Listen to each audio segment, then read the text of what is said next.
ரெண்டு கதைகள், ரெண்டு ஹீரோஸ், நடுவுல பல 100 வருஷ வித்தியாசம். ஆனா ரெண்டுமே வெற்றினா என்னங்கிறதுக்கு ஒரே ஒரு ஆழமான பதில சொல்லுது. அப்படி என்னதான் தொடர்பு இந்த ரெண்டு கதைக்கும்? அத பத்தி தாங்க இன்னைக்கு நாம ஆழமா பார்க்க போறோம். கேள்வி சிம்பிள் தான். கையில ஒரு கவனம் மட்டும் வச்சிருந்த ஒரு சின்ன பையனுக்கும் சட்டத்தை மீறிட்டாருன்னு எல்லாரும் குற்றம் சாட்டின ஒரு வைத்தியருக்கும் என்னங்க சம்மந்தம் இருக்க முடியும்? யோசிச்சு பார்த்தா சம்பந்தமே இல்லைன்னு தான் தோணும், இல்லையா? ஆனா கொஞ்சம் உள்ள போய் பார்த்தோம்னா ஒரு ஆச்சரியமான விஷயம் நமக்காக காத்திருக்கு. முதல்ல நம்மளோட ரெண்டு ஹீரோஸையும் பாத்திரலாம். ஒருத்தர் ஒரு பெரிய ராட்சசனை எதிர்க்க துணிஞ்ச ஒரு சாதாரண ஆடு மேய்க்கிற பையன். இன்னொருத்தர் ரொம்ப இறுக்கமான மனிதாபிமானமே இல்லாத ஒரு சித்தாந்தத்தையே எதிர்த்து நின்ன ஒரு குணமளிப்பவர். ரெண்டு பேருமே ஜெயிக்கிறதுக்கு வாய்ப்பே இல்லைன்னு சொல்லப்படுற ஒரு நிலைமையில தான் இருந்தாங்க. நூற்றாண்டுகள் கடந்தாலும் இந்த ரெண்டு போர்க்களங்களையும் நம்ம ஒன்னா சேர்த்து பார்க்கும்போது தான் வெற்றியோட உண்மையான சக்தி எங்கிருந்து வருதுன்னு நமக்கு புரியும். இது வெறும் கத்தி கேடையும் இல்லனா உடம்புல இருக்கிற பலத்தை பத்தின கதை கிடையவே கிடையாது. சரி வாங்க, நம்மளோட முதல் போர்க்களத்துக்கு போகலாம். இடம் ஏலா பள்ளத்தாக்கு. ஒரு பக்கம் ஒரு ராணுவத்தை நடுநடுங்க வச்ச ஒரு ராட்சசன், இன்னொரு பக்கம் அவனை எதிர்க்க வர ஒரு சின்ன பையன். இங்க பாருங்களேன், என்ன ஒரு வித்தியாசம். ஒரு பக்கம் போர்லயே ஊறிப்போன கோலியாத், தலையிலிருந்து கால் வரைக்கும் கவசம் போட்டு கையில பெரிய வாழையும் ஈட்டியையும் வச்சிருக்கான். இன்னொரு பக்கம் பார்த்தா தாவீது, ஒரு ஆடு மேய்க்கிற பையன். அவன் கையில என்ன இருக்கு? ஒரு கவன், அப்புறம் ஆத்துல பொறுக்குன 5-6 கூழாங்கல், அவ்வளவுதான். சரியா, இந்த இடத்துல தான் மொத்த போரோட போக்கே மாறுது. தாவீது தன்னோட உண்மையான ஆயுதத்தை வெளியே எடுக்கிறான். அது அவன் கையில இருக்கிற கவன் இல்லைங்க, இந்த வார்த்தைகள் தான். நீ வாழையும் ஈட்டியையும் நம்பி வர்ற, ஆனா நான் என் கடவுளோட பேரைச் சொல்லி வர்றேன். நாம சொன்ன அந்த நொடி அந்த போர்க்களமே மாறிப்போகுது. இது வெறும் பலப்பரீட்சை இல்ல, இது நம்பிக்கையோட பரீட்சைன்னு அவன் நிரூபிக்கிறான். அந்த வெற்றி எவ்வளவு சிம்பிளா யாரும் எதிர்பார்க்காத விதமா வருதுன்னு பாருங்க. ஒரே ஒரு கவன், ஒரே ஒரு கல், ஒரே ஒரு நொடிதான் அந்த பிரம்மாண்டமான ராட்சசன் அப்படியே சரிஞ்சு விழுறான். இங்க நாம முக்கியமா கவனிக்க வேண்டிய விஷயம் என்னன்னா, கையில வாளே இல்லாம தாவீது ஜெயிக்கிறான். அப்போ ஆயுதத்தை விட பெரிய ஒரு சக்தி அங்க வேலை செஞ்சிருக்கு இல்லையா? இப்போ பல நூற்றாண்டுகள் தாண்டி நம்மளோட 2வது போர்க்களத்துக்கு வருவோம். இது ஏலா பள்ளத்தாக்கு மாதிரி ஒரு திறந்த வெளியே இல்ல, இது ஒரு தொழுகை கூடம். இங்க ஆயுதங்கள் வாளோ ஈட்டியோ கிடையாது. அதுக்கு பதிலா வார்த்தைகள், மாத்தவே முடியாத விதிகள், அப்புறம் குத்தி கிழிக்கிற மாதிரி பார்வைகள். அந்த இடத்துல இருக்கிற அந்த அமைதியான பதற்றத்தை கொஞ்சம் கற்பனை பண்ணி பாருங்க. உதவி கேட்டு ஒருத்தர் அங்க நிக்கிறாரு, ஆனா அவரை சுத்தி இருக்கிறவங்க யாருமே இரக்கத்தோட பார்க்கல. இது ஒரு ட்ராப். இவர் ஓய்வு நாள்ல குணப்படுத்துவாரா மாட்டாரா? செஞ்சா சட்டத்தை மீறிட்டாருன்னு சொல்லி மாட்டி விட்டுறலான்னு காத்துக்கிட்டு இருக்காங்க. தாவீது கோலியாத் சண்டையில பார்த்த மாதிரியே இங்கேயும் 2 எதிரெதிர் சக்திகள் மோதுது. ஒரு பக்கம் இரக்கம், ஒரு உயிரை காப்பாத்தணுங்கிற எண்ணம். இன்னொரு பக்கம் உயிரே இல்லாத ஒரு சட்டம், அழிக்கணுங்கிற ஒரு நோக்கம். இது வெறும் வாக்குவாதம் கிடையாது, இவரை எப்படி சிக்க வச்சு அழிக்கலான்னு திட்டம் போடுற ஒரு சதி.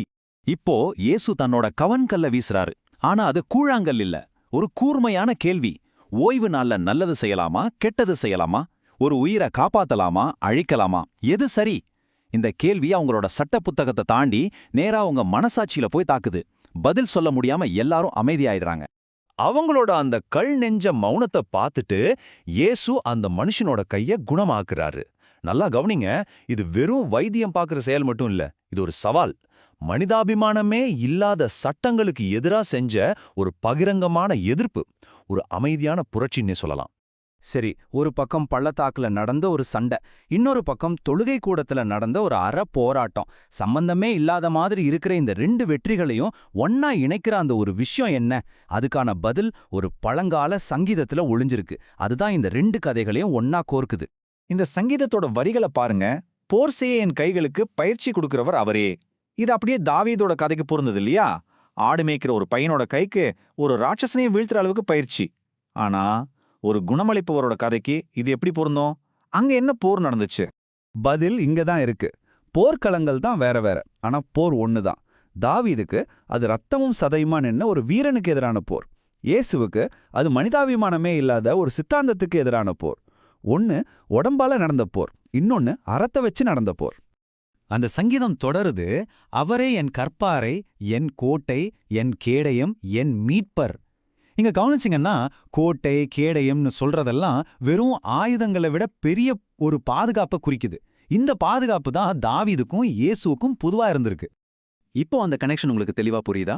இதுதான் முக்கியமான பாயிண்ட். ஒரு ராட்சசனை எதிர்த்து நின்ன அந்த சின்ன பையனுக்கும் சரி, ஒரு சிதைஞ்சு போன சிஸ்டத்தை எதிர்த்து நின்ன அந்த குணமளிப்பவருக்கும் சரி, 2 பேருக்கும் சக்தியை கொடுத்தது ஒரே தெய்வீக ஆற்றல் தான்.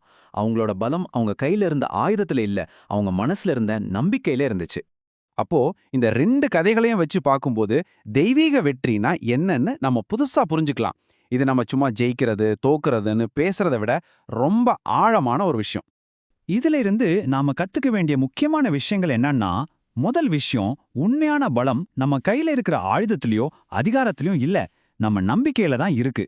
2வது, வெற்றிங்கிறது எப்பவுமே அழிக்கிறதா இருக்க வேண்டியதில்ல, சில சமயம் அது குணப்படுத்துறதாவும் இருக்கலாம்.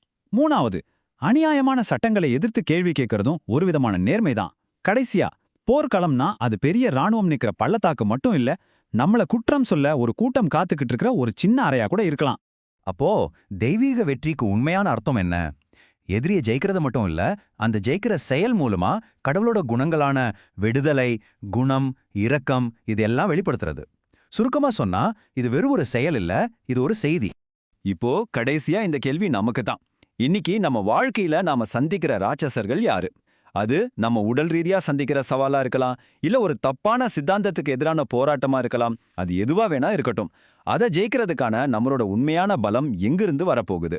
யோசிச்சு பாருங்க. இந்த 2 கதைகளும் நமக்கு ஒரு வழியை காட்டுது.